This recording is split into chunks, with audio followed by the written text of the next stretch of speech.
Queen Mara stood at the edge of the observation deck and looked out at the stars scattered across the black void of space. Her scaled skin reflecting the distant light of distant suns as her mind churned with the weight of empire and duty, and the terrible choices that came with her crown. The Zelthian Empire stretched across 43 star systems, and every single one of them depended on her to make decisions that would keep her people safe and strong and prosperous for generations to come. But today, she had made a decision that filled her with a deep and gnawing sense of regret, even as she knew it was necessary for the survival of everything she had built. Her daughter Lyra sat in the palace garden somewhere below, unaware that her entire life was about to change in ways she could never have imagined. The princess was fragile and delicate in ways that the Zelthian people were not, born with a genetic condition that made her body weak and vulnerable to the physiology of most alien races that existed in the galaxy. Queen Mara had spent 17 years of Lyra's life trying to protect her, keeping her safe within the palace walls and away from the harsh realities of the Empire and the dangers that lurked beyond their protected borders. But protection had come at a terrible cost, for her daughter was lonely and isolated and afraid of the world that existed beyond the crystal walls of her childhood home. The solution had come during a tense trade negotiation with the human representative from Earth, a young woman named Sandra Winters, who spoke with confidence about her species and their growing military strength and their desire to form meaningful alliances with the great empires of the galaxy. Queen Mara had listened carefully to Sandra speak about humanity and their strange adaptability and their fierce, protective instincts and their capacity for both incredible violence and surprising compassion. And an idea had formed in her mind that was both brilliant and terrible in equal measure. If her daughter married a human, then perhaps the human's genetic structure might complement Lyra's condition and produce offspring that were stronger than either parent. And more than that, a marriage between a human and a Zelthian princess would bind the two species together in a way that no trade agreement could possibly achieve. It was logical and strategic, and exactly the kind of decision that a good queen should make for the future of her people. Yet Queen Mara felt something twisting in her chest when she thought about her delicate daughter married to a human man, a primitive creature from a harsh world called Earth, where gravity was strong and weather was violent, and predators roamed freely under open skies. Commander David Mitchell arrived at the Zelthian Palace 3 weeks later, his uniform crisp and clean as he stepped out of the diplomatic shuttle and into the gleaming halls of the royal residence. He was tall by human standards and broad across the shoulders, with dark hair and light brown eyes that seemed to take in everything around him with sharp intelligence and quiet confidence. Queen Mara watched him arrive from a hidden alcove, studying the way he moved with respect for the architecture around him, and the way his eyes widened slightly when he saw the soaring ceilings and the bioluminescent walls that lit the palace with soft blue light. He did not look arrogant or primitive or crude, which was somehow worse than if he had, for she found it easier to regret decisions when she could convince herself that the other party deserved whatever suffering might come their way. Lyra met David in the formal greeting hall, a vast room with vaulted ceilings and pillars of white stone that stretched toward the heavens. The princess wore her ceremonial robes, a shimmering garment that draped across her slender frame and made her look even more fragile than she truly was. She kept her eyes down as she was introduced to the human commander, her voice barely above a whisper as she spoke the words the protocol required of her. David bowed respectfully, and when he spoke, his voice was gentle and careful, as though he was walking through a room full of delicate objects that might shatter at the slightest careless movement. He told Lyra that he had heard much about her beauty and her intelligence, and that he was honored to have the opportunity to know her better. And his words were kind, but they came from diplomatic training rather than genuine feeling. Queen Mara watched from behind a transparent panel as her daughter and the human Commanders stood together in awkward silence, neither quite knowing what to say to the other, and she felt the weight of her decision settle more heavily upon her shoulders. She had done what needed to be done for the Empire and for the future of her people, but she wondered if that was any excuse for the sacrifice she was asking her daughter to make. As the sun set beyond the palace windows and cast long shadows across the stone floors, Queen Mara retired to her private chambers and allowed herself the luxury of doubt. The marriage would strengthen the Empire and secure a valuable alliance with humanity. Yet it would bind her daughter to a man she barely knew, a human from a world so different from Zelthian culture that they might as well have come from different realities. The Queen had made her choice, and it was done. And now she had only to wait and watch and hope that her decision would not destroy the one person she loved more than anything else in the galaxy. For sometimes, the greatest regrets came not from making the wrong choices but from making the right ones and discovering far too late that being right was not the same thing as being good. 3 weeks had passed since David Mitchell arrived at the Zelthian Palace, and the initial period of awkward formality had begun to crack and fade like ice in the warmth of a spring sun. Lyra and David had been given a suite of rooms in the east wing of the palace, and protocol required that they spend at least a few hours together each day in order to become acquainted, as a married couple was expected to do. At first, Lyra had approached these mandatory hours with all the enthusiasm of someone preparing to visit the dentist. She sat rigidly on the edge of ornate furniture and answered David's questions with polite one-word responses and found reasons to excuse herself as early as propriety would allow. But David was patient in a way that Lyra had never experienced before. He did not push or demand or insist that she perform the role of eager bride that her mother's ambassadors had clearly expected. Instead, David brought her things, small gifts at first. A book of earth poetry translated into Zelthian that he had asked the ship's linguist to prepare. A recording of music played on human instruments that sounded strange and beautiful at the same time. Flowers from the garden that he had watched Lyra admiring from a distance. He told her stories about Earth and the forests and oceans and deserts that existed on his homeworld. He described things like rain and snow and the taste of different foods and the feeling of wind on your skin. Lyra found herself drawn into these stories despite her initial resistance. She had spent her entire life in the palace and had learned about the galaxy only through formal education and prepared texts. She had never heard anyone speak about the universe the way David did, with wonder and genuine affection rather than strategic calculation.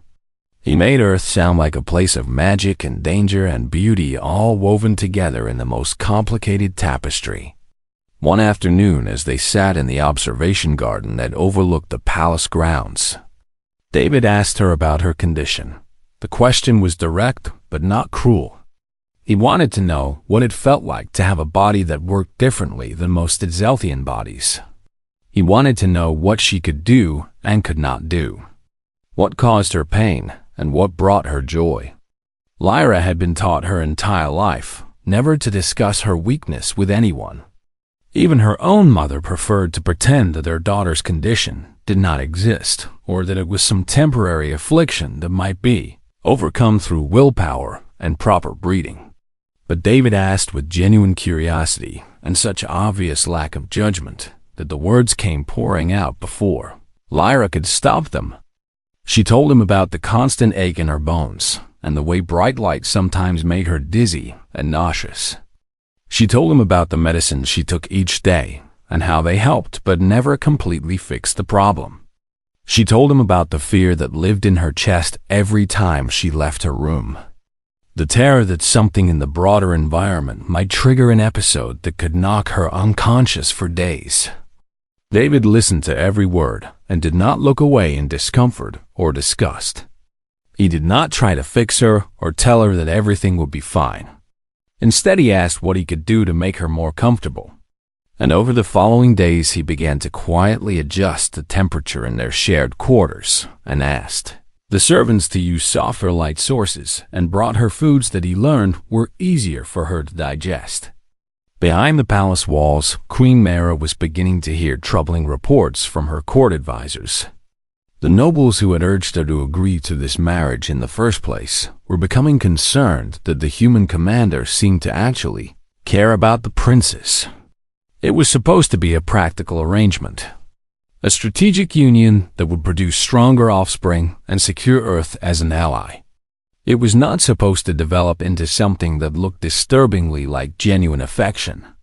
A group of ambitious lords and ladies began to whisper in the hallways and at formal dinners.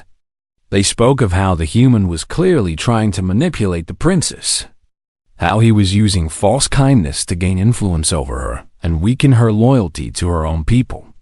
They suggested that David's true purpose was to make her dependent on him so that she would eventually side with Earth's interests over Zelthian interests. Queen Mara heard these whispers, and at first she dismissed them as the jealous scheming of people who resented her power and questioned her choices. But then she learned something that made her pause.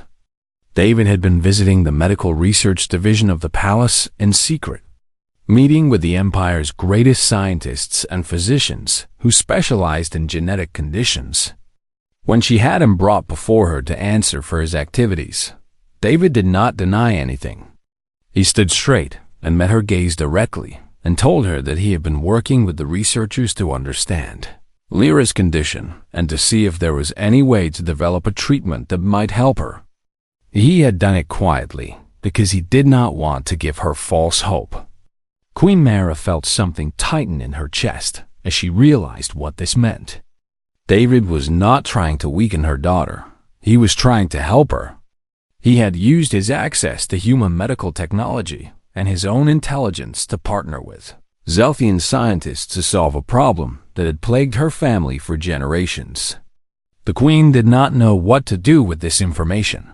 It did not fit into the narrative that the ambitious nobles had constructed. It did not align with her initial assumptions about human primitiveness and the purely transactional nature of this marriage. For the first time since she had made her decision to arrange the marriage, Queen Mara began to wonder if perhaps she had been wrong about a great many things. And the uncertainty gnawed at her as she dismissed the human commander and returned to her throne with more questions than answers. The epidemic began in the outer provinces of the Zelthian Empire, a plague unlike anything the medical community had encountered before. Entire colonies fell ill within days, and the death toll climbed with terrifying speed. The disease spread through the environment itself, contaminating water sources and air filtration systems faster than researchers could document its progression. Queen Mara convened emergency sessions of her war council and scientific advisors, and they brought her increasingly grim reports with each passing hour. The plague was spreading to the inner provinces and would reach the palace world within weeks if nothing could be done to stop it. The Empire's finest scientists had been working on a cure, but their approaches were not yielding results. It was during one of these emergency sessions that David Mitchell made an unprecedented request. He asked to speak before the Queen and her council, and his voice carried the weight of someone who knew he was about to say something that would create division and conflict among the powerful Zelthian elite. He presented an analysis of the plague's composition and suggested that human medical technology combined with Zelthian biochemical understanding could produce a cure that neither species could achieve alone. He proposed a massive collaborative research initiative with human scientists, working alongside Zelthian physicians and researchers. He spoke with passion and knowledge, and his words made sense even to those who desperately did not want them to. Queen Mara sat upon her throne and listened and felt the resistance in the room like a tangible force. The Zelthian people had always viewed themselves as superior to other species. They had never before admitted that they might need help from a more primitive race to solve their own problems. To accept David's proposal would be to acknowledge weakness and dependence, and that was something the proud nobles could not easily stomach. But the plague continued its inexorable march, and the Queen made the decision to accept David's help. She authorized the collaborative research initiative, and human medical teams were transported to the palace world in massive transport ships. The laboratories began their work with intensity and focus, and David moved between the human and Zeltian teams like a bridge between worlds, translating not just language, but understanding and perspective and approaches to problem solving. The ambitious nobles who had been whispering against David saw an opportunity. They spread rumors that the human commander had somehow released the plague himself, that he had brought this disease to the Zeltian Empire as a bioweapon to weaken their military and make them vulnerable to human conquest. It was a lie built on prejudice and fear, but it was a lie that took root in the minds of people who were scared and desperate. They took their accusations to Queen Mayra and demanded that she have David executed and all human scientists expelled from the palace immediately. They argued that collaborating with humans would only make the plague worse, and that the only true path forward was to expel the infection before it consumed the empire. Lyra learned of the accusations through a servant's whispered conversation, and her heart went cold with fear. She knew that David would never have released a plague, but she also knew how powerless she was to protect him against the will of her mother and the court. She went looking for him and found him in one of the research laboratories deep beneath the palace where the scientists were working around the clock. David's face was drawn with exhaustion and frustration, and he had been crying, though he tried to hide it when Lyra entered the laboratory. She listened as he told her that the human researchers had made a major breakthrough, but it was going to take more time to develop the treatment and to run the necessary safety protocols. Then David said something that changed everything. He told her that the human researchers had not only been working on the plague, but they had also been developing a treatment for her condition, using genetic samples that she had willingly provided and combining human medical knowledge with Zelthian genetic engineering. They had created a therapy that could halt the progression of her genetic condition and potentially reverse some of the damage that had been done over her lifetime. Lyra felt tears streaming down her face as she realized what David had been doing all this time. He had been working to save her as well as to save the Empire. He had been believing in her and fighting for her future, while everyone around them had treated her as a fragile burden that needed protection and control. In that moment, Lyra made a choice that would change the course of her life. She went directly to Queen Mayra and demanded an audience, and when she was brought before the throne, she did something that no princess had ever done before. She defied her mother. She told the entire court that David had not created the plague, but had been working to cure it. That the human researchers had made breakthroughs that Zelthian science alone could never have achieved. And that David had been secretly developing a treatment to free her from her genetic condition. She announced that she would not allow her mother's court to execute the man she was coming to love, and that if David was killed, she would renounce her title and leave the empire forever. Queen Mayra sat upon her throne and looked down at her daughter with new eyes, seeing not the fragile girl she had always believed Lyra to be, but a person of strength and will and courage, who had learned her power from the man she was defending. Queen Mayra's decision to grant David and the human researchers full access to all imperial resources and to protect them from the conspiracy swirling through her court came like a sudden change in weather. The skies of her internal certainty that had been clouded with doubt and fear suddenly cleared, and she saw with sharp clarity what had been happening beneath the surface of political intrigue and courtly games. She launched a full investigation into the nobles who had accused David, and what she discovered filled her with a rage so pure and focused that it burned away the last remnants of her doubt. The conspiracy had never truly been about protecting the empire or stopping the plague. It had been about power and fear, and the desire of ambitious lords and ladies to seize control of the throne by undermining the queen's decisions and making her appear weak and foolish. The investigators found that some of the conspirators had deliberately slowed the progress of the medical research teams by restricting resources and creating bureaucratic obstacles. One particularly ambitious lord had even attempted to sabotage the human laboratories by introducing contaminants that might have destroyed months of critical research. These were acts of treason against the empire and against every citizen suffering from the plague that ravaged the provinces. Queen Mara had the conspirators arrested and brought to justice with the full weight of imperial law.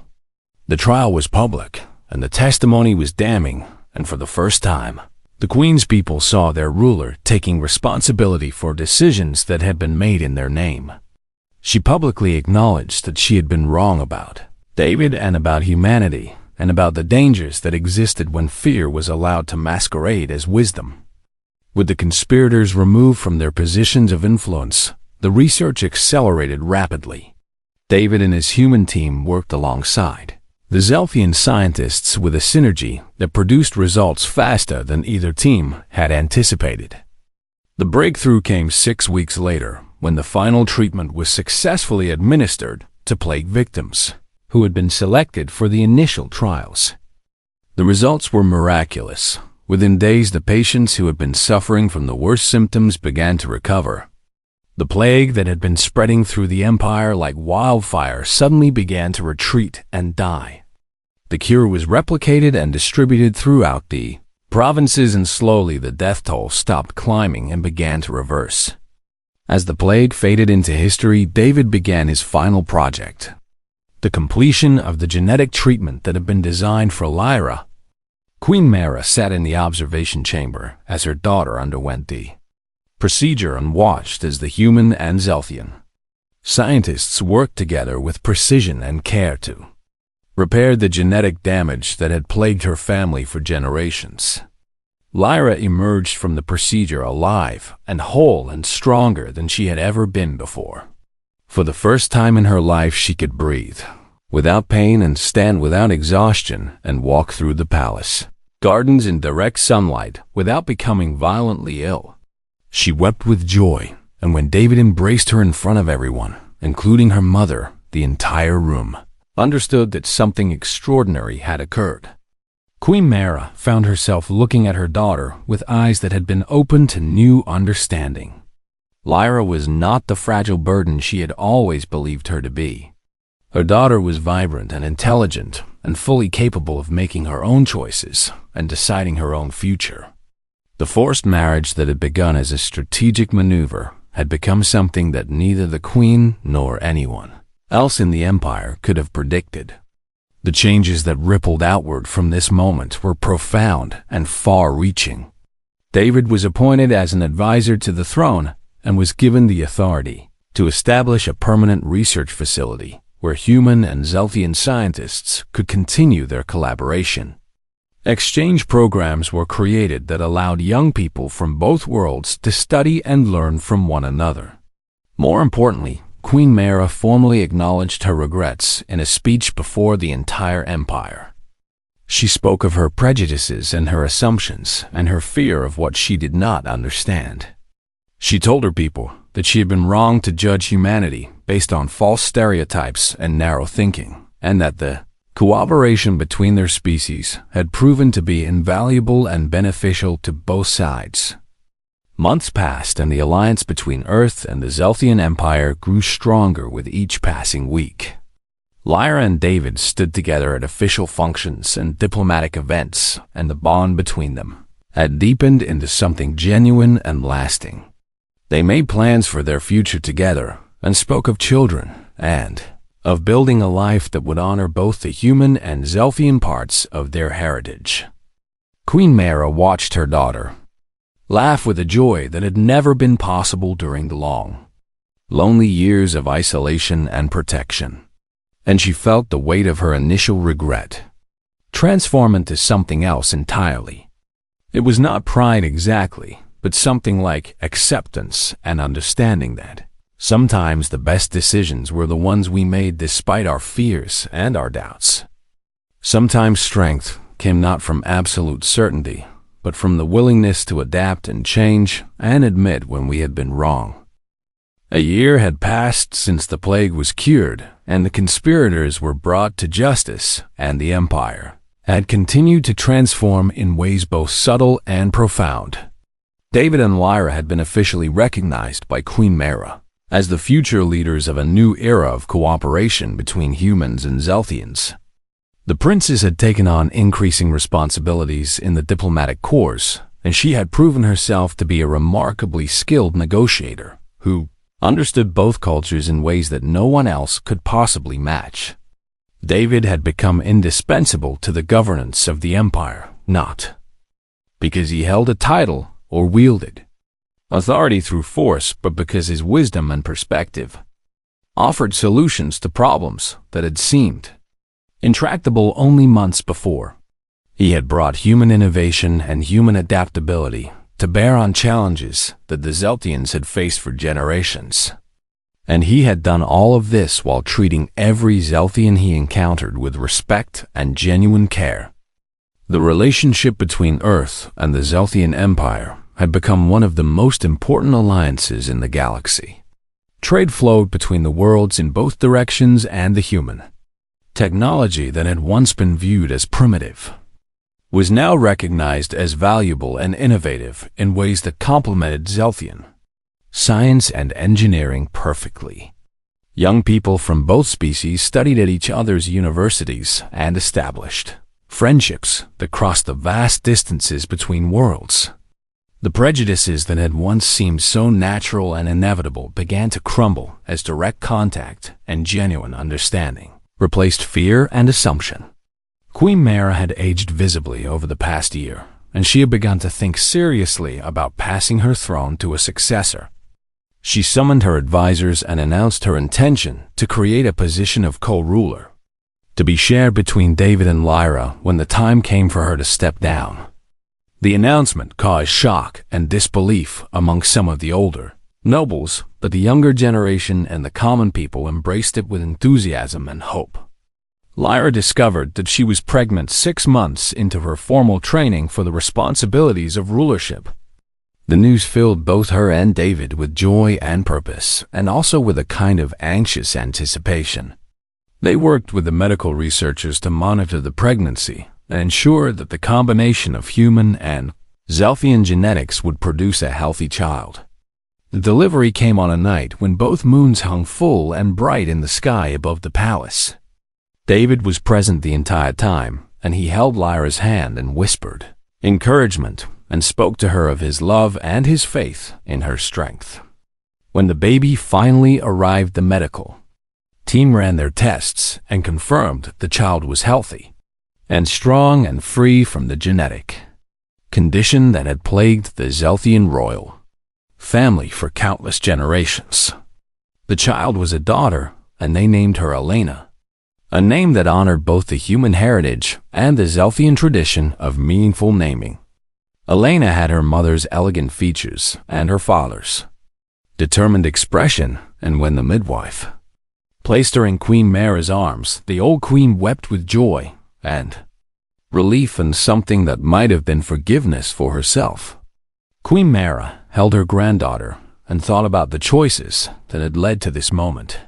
She had made her daughter marry a human because of calculation and strategy and the belief that the union would serve the Empire. She had done it with regret and doubt and the assumption that her daughter was too fragile to survive the experience with her heart intact. But Lyra had not merely survived. She had thrived. She had found love and purpose and strength in this marriage that had been forced upon her. She had become a bridge between two worlds and had helped to create something beautiful and lasting and far more valuable than any military alliance or strategic advantage could ever be. 3 years later, Queen Mara formally abdicated her throne, and David and Lyra took their positions as the co-rulers of the Zelthian Empire. The transition of power was smooth and relatively bloodless, and it signaled a new era for the Zelthian people. Elena grew up in the palace surrounded by both human and Zelthian culture, and she would come to be known as the Bridge Princess. because she understood both worlds with an intuitive wisdom that seemed to come from her very nature. The collaboration between humans and Zelthians continued to deepen and expand. Joint military ventures protected the outer reaches of both civilizations from hostile species. Economic partnerships enriched both populations, and medical research breakthroughs were shared freely between the worlds. Queen Mara lived to see her great-grandchildren born, and she spent her final years in a comfortable villa overlooking the palace gardens, where Lyra and David would sometimes walk with their children. She would often reflect on the fear and doubt she had felt all those years ago when she had arranged her daughter's marriage to David Mitchell. She'd have believed she was making a sacrifice for the good of the Empire, and in a way she had been. But the sacrifice had not been the burden she expected. Instead, it had been a gift that kept giving in ways that could not have been predicted. Sometimes Mara would watch her daughter laugh with her human husband, and she would see the light in their eyes when they looked at each other, and she would understand that strengths sometimes came not from holding tighter to power and control, but from having the courage to let go and trust that good things could grow even from decisions made in doubt and regret. The Zelthian Empire endured and prospered, and at its heart there beat a rhythm that was no longer purely Zelthian, but a harmony of two species working together toward a future that neither could have built alone. And it had all begun with a forced marriage and a queen's decision to face her regrets and learn that sometimes the greatest wisdom came from admitting that we had been wrong.